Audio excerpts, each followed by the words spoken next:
Hey everyone, and welcome back to the channel. So today we're going to check out this 2022 Chevrolet Trailblazer all-wheel drive Activ.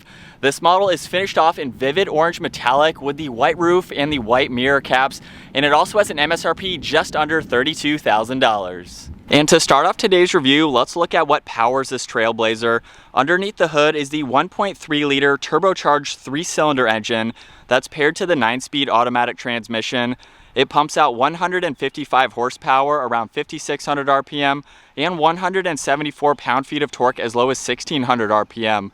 That power is sent to all four wheels. It weighs in right around 3,000 pounds. It'll do 0 to 60 in 9.4 seconds, up to its top speed of 119 miles an hour. And it has a fuel capacity of 13.2 gallons. You'll expect to see around 26 miles per gallon in the city and 30 out on the highway. This has a wheelbase of 103.9 inches. Its overall length is 173.7. It has a width of 71.2, a height of 65.7, and its ground clearance measures in at 8 inches. And as we move on to the exterior styling now for this Trailblazer, let's start off with all of the black chrome that is surrounding the grille and the entire front end of this model. So it's in the lower section. It goes right in between the upper and lower grille. The Chevy bow tie is up in the upper section as well.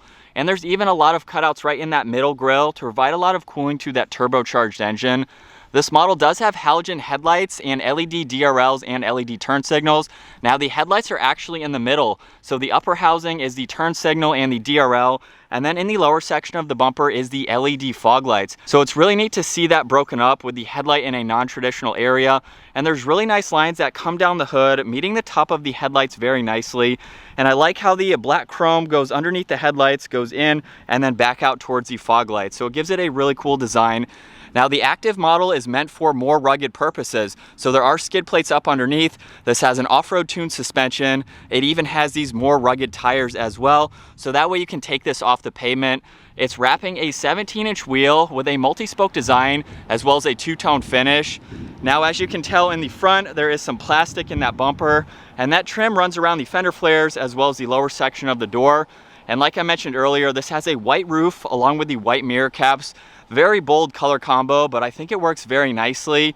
There are some really crisp lines for that A-pillar going up to the roof. And then we have some more subtle lines coming down the back section. All of the window trim is blacked out too, so that way there's not too many colors. And there's a really nice line running right at the height of the door handle and dipping down, as well as some in the lower section of the door. Gives it a really cool vibe for the side profile. And then last up in the rear, this does have a white spoiler. It also has gloss black in the lower section, so a two-tone design. Third brake light is right in the middle with the wiper blade in the lower section. This does have LED taillights. It has a backup camera with all the parking sensors. There's more of the black chrome in the lower section, as well as the dual exhaust on both sides. And with this smaller 3-cylinder engine, this has a towing capacity right around 1,000 pounds, so you could hook up smaller trailers if you really needed to. So with the exterior wrapped up, let's move on to the rear cargo. Now there's no button on the key fob. I just simply have to push the button up underneath, and we have the manual opening liftgate. It does have struts on it, obviously, to hold itself up. With the back seats up, there's a good amount of space with some buckets on both sides where you could place additional items if you need to. And up underneath the floor, if I lift this up, I can actually lock that into place, where there's the spare tire as well as the toolkit and a little bit of storage if you need to place even more items up underneath. Really cool how that will hold up itself, and then you can automatically put it back down. And then the back seats do fold down, making this a very versatile smaller size SUV. So with them down, clearly there's no overhangs. You can definitely put in a lot of items if you need to. And then up on the liftgate, there is one grab handle over on that passenger side, and it's very easy to close that. So now let's go ahead and make our way to the back seats. And then opening up the rear door, there is a lot of plastic on this door panel. However, there's chrome on the release handle, a black trim piece just behind that, more matte black surrounding the window control, and a little bit of storage space down in the lower section of the door. So it has a nice design to it. This even has the optional 7-speaker Bose audio sound system. And as we move on to the interior now, this does get leather seats with a really nice design. And I am 5'10". It's time to hop in. We do have a low door sill, very narrow as well, and I do have to step over and down.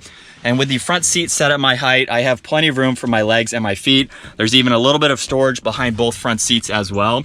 And I have a lot of headroom. I have around 3 or 4 inches, so you can be very comfortable in the back of this vehicle. Right in the middle is the armrest, as well as 2 cup holders if you need to use that. And then right in the middle, there's a USB along with a USB-C, even a 3-prong outlet. So that way you can charge electronics. Very low center bump too. So if you do have a middle passenger, that's not too obstructive and in their way. And then taking a look at visibility from the back seats, this pillar is very bulky, but we have large windows on both sides, so that way you can see around it. And then like I mentioned earlier, the back seats do fold down, giving you a lot more interior storage, which is great to see, especially for the size of this vehicle. And then before we make our way to the front seats, this does have remote start. So you need to lock the vehicle and then hold on this button and it will automatically start up. So that's great to have. Now you can hold on this button too if you'd like to shut it off for whatever reason. With the vehicle still locked, all I need to do is place my hand on the door handle. I'll push this chrome button on the back side, which will unlock it, and then you can use that to lock it as well. Now on the front door panel, we have a little bit more texture. There's a really cool denim-like fabric on the insert with a different colored trim piece just behind that release handle. Lock and unlock is in front of that, along with all the window controls and the side mirror adjustments. A lot more storage space in the lower section of the door. And then there's the Bose emblem for the speaker system. And then looking at these front seats, very similar to the rear, of course. However, there is more of that denim-like material, more of a two-tone design with the black leather seats and all of the silver stitching. These are automatic seats, so all of those controls are down on the side. And then it's very easy to hop into the front, just like in the rear. We can step up and over that door sill, and the door opens pretty wide. So that makes it very easy to enter and exit. To fire this Blazer back up, over on the right side is the engine start stop button, and with my foot on the brake, we can bring this to life. And looking at this gauge cluster, over on the left side is the tach as well as the fuel gauge. On the right side is the miles per hour as well as the engine temperature. And right in the middle is the 4.2-inch LCD screen where you can go through a lot of information using all of these controls over on the right side of the steering wheel, where there's also Bluetooth and voice commands. So currently it's showing miles per hour. If I scroll over to the right one, you can go through a lot more information here like the fuel, look at oil life, TPMS. There's a lot more vitals that you can pull up as well as your following distance for the driver assistance. And then if I scroll over again, there's music. You can pull up the navigation when you have that on and running, even your phone when you have that paired. And there's some other settings that you can go into just depending on what you'd like to set up and how you'd like to have it. And then if I go all the way back to the home screen now, we have that icon along with the odometer in the lower section as well as the compass, what gear you're in, and then if you are in 4-wheel drive or 2-wheel drive, which this model does have. Over on the left side is all the cruise and adaptive cruise control settings, along with the distance pacing, even the heated steering wheel. And then on the back side of the steering wheel are the controls for volume on one side, tuning is over on the left side. And then on the left side of the steering wheel, there's a small bin here where you could place some smaller items, which is neat to see. The headlight controls and fog light adjustments are above that, along with the dimmer switch for the gauges. There's more of that brushed gold trim surrounding the chrome on the air vent. And then as we move to the center, there are 2 air vents right above this 8-inch touchscreen system where there's a good amount of information to go through.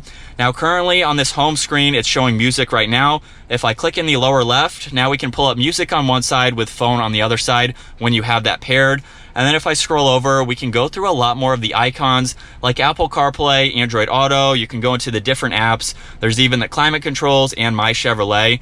So if I click on climates, obviously we can pull those up and you can go through where you'd like the air to go along with the temperature, of course. And if I go back to home, we can go over to these other icons. There's also shortcuts in the lower section, so that way you can easily get to your music along with your phone when you have that paired, and you can go through your contacts and everything associated with that. There's also the compass as well as your navigation, so you can put all that info in, and a shortcut to the climate controls. There's a few physical buttons up underneath. We have a shortcut to the home as well as tuning. Power and volume for the radio is right in the middle. Then there's a back button on that right side. The hazards are located over on that right side with a really nice metallic trim piece surrounding that center screen. Underneath that are all the physical buttons for the climate control. Now this only has a single zone, so fan speed is on the passenger side and then temperature is on this driver's side. With these small screens that will show you and adjust as needed. You can turn the system off, obviously. There's a few different controls for where you'd like the air to go along with the defrosters. This model even has heated seats, so those are on both sides. And then underneath that is a 12 volt along with a USB, USB-C, and an auxiliary, so you can charge electronics, along with this having a wireless charging pad nicely placed right in the middle. And then there's a really cool trim piece on both sides with some vents that you can clearly see through. Just in front of the shifter, over on this right side, we have the all-wheel drive button as well as sport mode. There's traction control right in the middle, the lane keeping assist, and then the last icon is for the engine start stop feature. And then moving on to the shifter, it is finished off in leather. If I put the vehicle into reverse, you will see the backup camera up here, and you can turn on and off the guidelines if you'd like to. If I go all the way back into drive now, over on the side is plus and minus, so you can shift using this if you'd like to. If you are taking this off the pavement and you need to hold a gear, you can utilize that. You can also put this vehicle into the low range gear as well, and then park is all the way forwards. There's even a small Chevy bow tie right on the back, which is a great touch to see. There's two cup holders over on the right side, along with a little bit of storage in between them, and a little bit more on the back side if you have an odd shaped water bottle or you just need to put some smaller items. The electronic parking brake is just next to that. And then there's also a good amount of storage space right in the middle in front of the center armrest. If I open this up, there's a small tray that you can remove. Now this is a pretty narrow center armrest, but it's also very deep. So just a little bit different of a configuration. You can fit a lot of items in there and then smaller items in that tray. Over on the passenger side is a small lip where you could place your phone or other items. And then we have the glove box up underneath with plenty of more space for all of that information. And we'll take one last look at these seats. Have a really cool design running down that insert. And then up in the headliner is the dome lights, as well as the OnStar and some other help controls too. All right, so it's been a few days now, and I have a little bit more seat time behind the wheel of this Trailblazer, so that way I wasn't just going over my first impressions. I have around 200 miles on this car, so a little bit of seat time. You know, I don't own this vehicle, but at least it's enough to kind of go over my thoughts of this all-new Trailblazer. So I really like this model. It's been really nice. I've done a lot more highway driving with it, averaging right around 31 mpg. Now that's been more highway. In the city, that'll drop a little bit to the high 20s. So it's pretty adequate for the size of this model, or for the size of the fuel tank and for the size of this engine. And even though this is a 1.3 liter, it actually has some pep to it. I've been able to pass out on the highway, and without having to put my foot to the floor, even right now, I can get up and move without slamming my pedal to the floor. So it has a good amount of power to it for that smaller size engine, and of course that's going to get a little bit better MPG, but it's been really nice to drive. You can hear a little bit of wind noise here and there, but it's nothing too crazy. The suspension absorbs all the bumps very well. It's just a nice daily driving, smaller size SUV. I really like the exterior shape, and I've seen a few of these out on the road now that I've had one with different colors. I saw a blue one with a black roof, I saw a teal one with a white roof, and then I just saw one that was solid black. So you can get a couple different color options just depending on how you want to spec it. I think that is really cool. Not a lot of vehicles offer that two-tone design where you can customize what you want each color to be. Some of them are just a standard color for the roof, but I have seen a few different roof colors, which is pretty cool. And it's had a good amount of space for the smaller size that it is. We had some items in the cargo space there, and it's a really nice smaller size vehicle. I think it has plenty of room. If you're looking for something of this size, you want an SUV, you want something that can tow a little bit if you want a small trailer, and then you want that good MPG as well. It's a great blend, and I like the fact too that with this all new trim level, the Activ, it does give you some off-road characteristics. Now this is not a hardcore off-roader, it's not really designed for off-road. We do have the off-road suspension, a little bit beefier of a tire.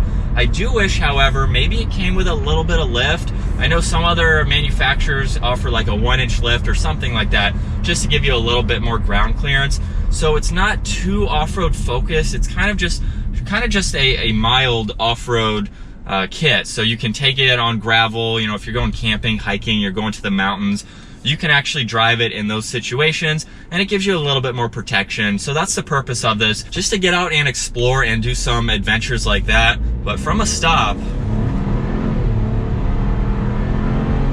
that's not quite pedal to the floor, and we are up to speed. So it does get higher in that RPM range, but like I said, for the size of it, it's pretty peppy. As we switch over to the POV angle now, we're getting onto the on-ramp.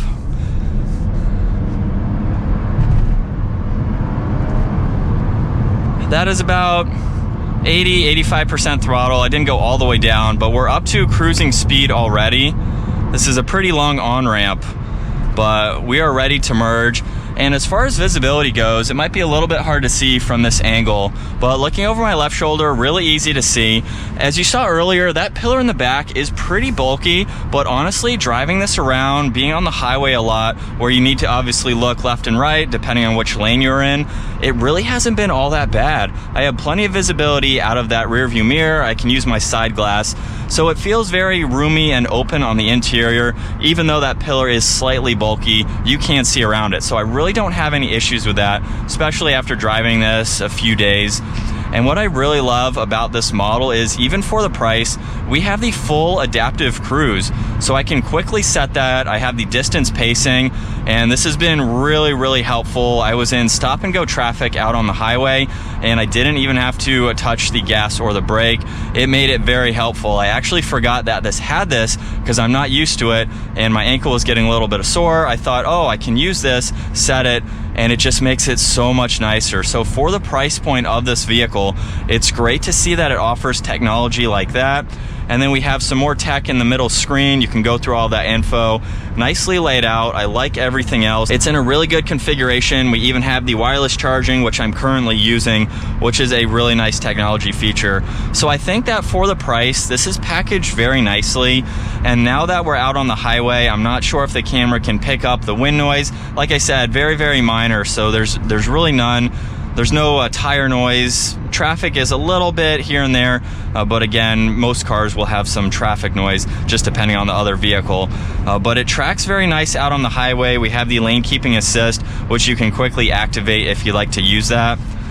The one maybe downside that I have found is the seating position, at least to me, is not all that comfortable. I've been messing with it just a little bit to try to get it dialed in, so that's going to depend on the person itself. But when you're in this for an hour, hour and a half, I think it just depends on the person. I just have to get everything kind of set up to me. But aside from that, this has been a really cool model to check out. The all-new Activ trim level gives you those sporty off-road characteristics that I mentioned. And aside from that, we have a nice interior. I like that denim and that brushed gold trim that you see on the door panels. I haven't had anyone in the back seats, but it seems like it's an adequate amount of room. Back seats do fold down, so it gives you a lot of interior storage. And it's a really cool model, especially for the price point for a brand new vehicle. Definitely check it out if you're in the market for a smaller size, more rugged type SUV. But that's gonna wrap it up for today's video. Give it a huge thumbs up if you enjoyed it. Consider smashing that subscribe button so you don't miss out on our daily uploads. And I will see you all in the next video.